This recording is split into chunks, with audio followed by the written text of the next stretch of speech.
Hello my friends! You are back on TTBurger Game Reviews here on YouTube, and I'm your host Tony, bringing you more game reviews of the PlayStation, PlayStation 2, PlayStation 3, and PlayStation 4, and more. And today we have another Sega game here, and I'm going to tell you right now, we're in the month of September. All month long we'll be talking about the Sega games, Sega franchises, and more. Today we look at a Sega Racing franchise with a variety of Sega All-Stars in it, similar to Sega Superstars Tennis, but instead we have racing, kart racing, like Mario Kart and Crash Team Racing and all that stuff. So those of you who are fans of those type of games, you are in for a treat here. As we broke up into two parts here, this is on the Sonic and Sega All-Stars Racing franchise. There will be two parts here. Part 1 will be Sonic and Sega All-Stars Racing. Then Part 2, Sonic and Sega All-Stars Racing Transformed. Now you're thinking, what about Team Sonic Racing? That, well, has just Sonic characters in it, so I don't really count that as a sequel, but a successor.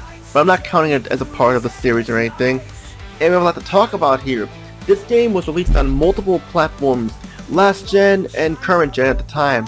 This was on the PlayStation 3, PlayStation 2, Xbox 360, Nintendo Wii, Nintendo DS, and PC and more, and also on a lot of portable consoles like the iOS and iPad, all that stuff and everything. And this is Sonic and Sega All-Stars Racing, released on February 23rd, 2010. Of course, we'll look at the PlayStation 3 version. It's the only version I have, so let's get started, ladies and gentlemen. So last time, we had Sega Superstars in a tennis game. It was a great game despite some shortcomings. It was a must-buy for whatever console you owned. Now we get into Sonic and Sega All-Stars Racing.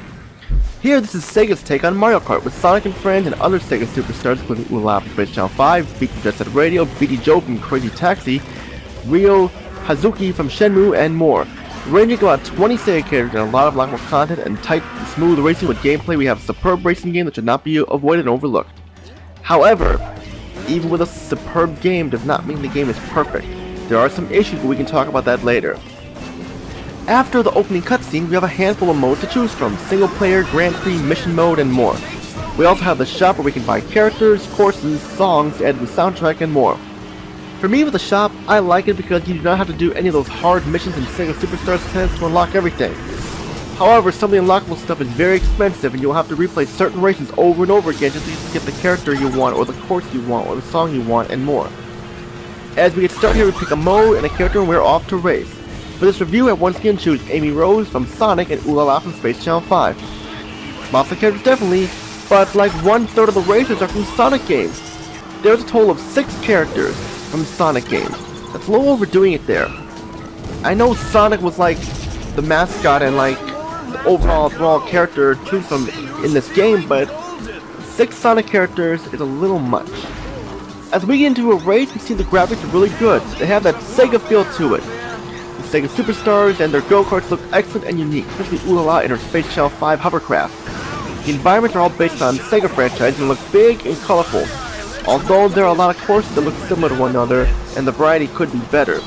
The frame rate is slick and smooth, no dips in it at all. It is fast, and it stays fast the whole time. You want to talk smooth frame rate, this game has it. The main aspect of winning the races is drifting. Not like in Ridge Racer, that was different. This type of drifting, you press on the brakes and turn and you get a boost, which is very helpful with winning the tougher races. Like Mario Kart, you have items to get by driving over the question mark icon. These range from speed boosts, bombs, homing missiles, shields, and the all-star power-ups. These are rare, but if you are in somewhat of a last place, you get this power-up and you'll be an invincible mighty racer, and you can just take over all the opponents, no problem. The opponent AI is aggressive, and aggressive in the right way. What I mean is they're not overpowered to where you have no chance at all. They are balanced and they can put up a fight and it's done right. The controls are very smooth and work really well. If you're into kart racing, this game will be easy to pick up and play and master.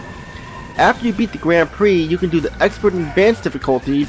However, all the races and courses are in the same pattern. Just the higher difficulty and your only reward is one of those trophy notifications that you get on the PlayStation 3 or an achievement in the Xbox 360. You also have the Mission Mode. This is similar to the Superstars mode in Sega Superstars Tennis, except it is racing. These missions range from getting in first place, eliminated if you are in last place, avoiding items, drifting to win points, and more. There are 64 of them, and you are a different character each time. Some of them are tough, but there is a good balance in the toughness in this game. The problem is, while these missions are fun and have a good fun factor to them, there is nothing to unlock. You beat all 64 missions, and all you get is a trophy notification. That's it. Sure, you get Sega mileage points that can be used to buy stuff in the shop, but you get more in the Grand Prix anyway. You also have the license test mode, which is basically just a training mode. The multiplayer is online, offline, that can be fun, but where is the Grand Prix multiplayer? Most kart racers that I've played have where you can play the Grand Prix multiplayer.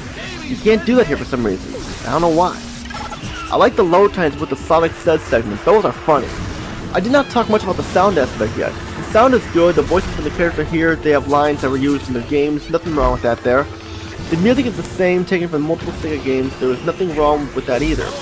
Overall, Sonic and Sega All-Stars Racing is a fun game, but it has some of those problems with being perfect, but it's still a superb game.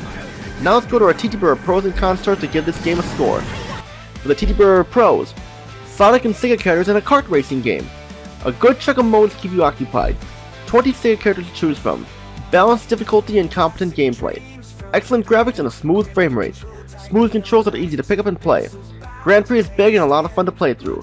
Drifting to get a boost is very helpful. The All-Star moves are fun to use and really come in handy. Lots of unlockable content in the shop. Mission mode is playable and fun. The Sonic Says segments and the loading screens are funny. For the TTBurger cons, the Grand Prix on higher difficulty has no new courses to race in. A lot of the items in the shop are overly expensive. 1/3 of the races are from Sonic games. No reward for beating Mission Mode or Grand Prix. The courses are repeats and similar to other courses in the game. You cannot play Grand Prix in multiplayer for some reason. Those are the only complaints I have with it though. So what do we give Sonic and Sega All-Stars Racing? For the PlayStation 3, Xbox 360, Nintendo Wii, PlayStation 2, Nintendo DS, and more. Well, I'm only going to be talking about the PlayStation 3 version, it's the only version I played, so that's what I'm going to give the score. Despite the shortcomings that this game has, it's still going to get a pretty high score. I'm going to give it an 8.5 out of 10. Sure, I know I said it was a superb game, but even superb games can have their faults as well. And that's what I gotta say about Sonic and Sega All-Stars Racing for the PlayStation 3. And that's all I gotta say for part 1 of this episode, episode 294, part 1 of 2. Stay tuned for the final part when taking a look at Sonic and Sega All-Stars Racing Transformed. How does the sequel live up to its predecessor? Find out in the next part, which all I gotta say is Tony, peace and out, have a good day, and see you all in the next episode, and be on the lookout all month long of September for a look at Sega games. So be on the lookout for that, everyone. Take care and have a great day.